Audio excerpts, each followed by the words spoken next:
শিরোনামে সিভিক ভলান্টিয়ারের কীর্তি। আর এবার ঠিক কি অভিযোগ উঠল সিভিক ভলান্টিয়ারের বিরুদ্ধে? এবার অভিযোগ উঠল যে পুলিশের উর্দি পরে সিভিক ভলান্টিয়ারের দাদাগিরির অভিযোগ। যে ঘটনা ঘটেছে সেখানে কনস্টেবলের উর্দি চুরি করে সেই উর্দি পরেই দাদাগিরির অভিযোগ। গ্রেফতার প্রগতি ময়দান থানার সিভিক ভলান্টিয়ার নীরজ সিং। চুরি করা কনস্টেবলের উর্দি পরে কসবায় গিয়ে দাদাগিরির অভিযোগ। থানায় ফোন করেন স্থানীয়রা আর তারপরই কসবার পুলিশের হাতে গ্রেফতার সিভিক ভলান্টিয়ার। আগেও এই ধরনের কাণ্ড ঘটিয়েছে নীরজ, জেরায় স্বীকার করেছে সে, এমনটাই পুলিশ সূত্রে খবর। এরা সবাই চোর, কে কোন পোশাকে চুরি করছে এটাই বড় কথা।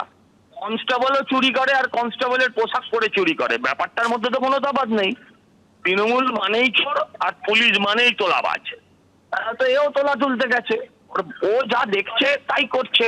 এখন মুশকিল হচ্ছে এর কপাল খারাপে ধরা পড়েছে, বাকিগুলো এখনো বহাল তবিয়তে এরকম প্রত্যেক থানায় ঘটে। এটার মধ্যে নতুনত্ব কিচ্ছু নেই, সব থানাতে এই ধরনের ঘটনা ঘটে। রাত হলে সিভিক কনস্টেবলরা, ভলেন্টিয়াররা তারা পুলিশের পোশাক পরে পুলিশ সেজে এনএসজি কমান্ডোর মতন রাস্তা থেকে গাড়ি থামিয়ে টাকা তুলতে থাকে, সার্চ করতে থাকে, অনেক কিছুই করতে থাকে। এরা সাধারণ ঘরের সাধারণ ছেলে, কিন্তু এদেরকে দিয়ে থানায় পুষে এত রকমের বেআইনি কাজ এদেরকে দিয়ে করানো হয়, যেখানে থানার ওসিকে আইসিকে ছাপিয়ে গিয়ে সিভিক ভলেন্টিয়াররা তৃণমূল কংগ্রেসের নেতাদের হয়ে এলাকায় তোলাবাজি থেকে শুরু করে সবকিছু করে, যার ফলে এদের ক্ষমতা থানার ওসি আইসির থেকে বেশি হয়ে গেছে। এই যদি চলতে থাকে তাহলে সরকারি একটা ক্রিমিনাল বাহিনী ছাড়া আর কি হবে? আমরা বারবার করে বলে এসেছি যে সিভিক ভলেন্টিয়ারের চাকরিটাকেও একটা স্থায়ী সরকারি চাকরির মর্যাদা দেওয়া হোক। একটা সরকারি চাকরির প্রক্রিয়া যেভাবে হয়, ব্যাকগ্রাউন্ড ভেরিফিকেশন করে তাকে নিয়োগ করা, তাকে ঠিকঠাক ভাবে মাইনে দেওয়া, রিটায়ারমেন্টের পরে পেনশন দেওয়ার এই সুযোগ সুবিধাগুলোও দেওয়া হোক, যেমন আবার মানুষের কাছে তাদের অ্যাকাউন্টেবিলিটিটাও নিশ্চিত করা হোক। তা যদি না করা হয় তাহলে এই ঘটনাগুলো ঘটতেই থাকবে।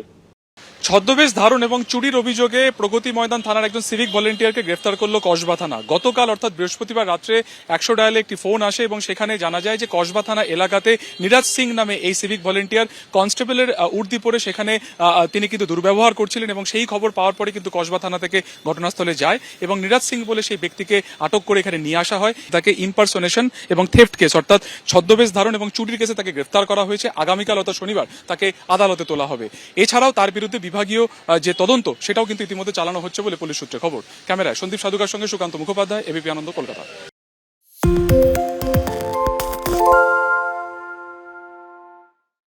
সত্য অন্তহীন, সত্যের খোঁজও তাই, সত্য সন্ধানে তাই আমরা অক্লান্ত, অকুতভয়। এবিপি আনন্দ নতুন ভাবনার প্রতীক, যা মনে মুক্ত, তথ্যে যুক্ত এবং যাবতীয় সীমানার বাঁধন থেকে মুক্ত। সীমা না শব্দটির মধ্যে লুকিয়ে আছে মানা শব্দটি, যেন চোখ রাঙানি এক অদৃশ্য বেড়াজাল, যা আটকে রাখে আমাদের এক ছোট্ট গণ্ডির মধ্যে। একমাত্র সঠিক খবরই গড়ে তুলবে এক মুক্ত সমাজ। সেই জগৎ গড়ার লক্ষ্যে কোনো সীমানার ঠুকুটি আমরা মানব না। এবিপি আনন্দ এগিয়ে থাকে, এগিয়ে রাখে।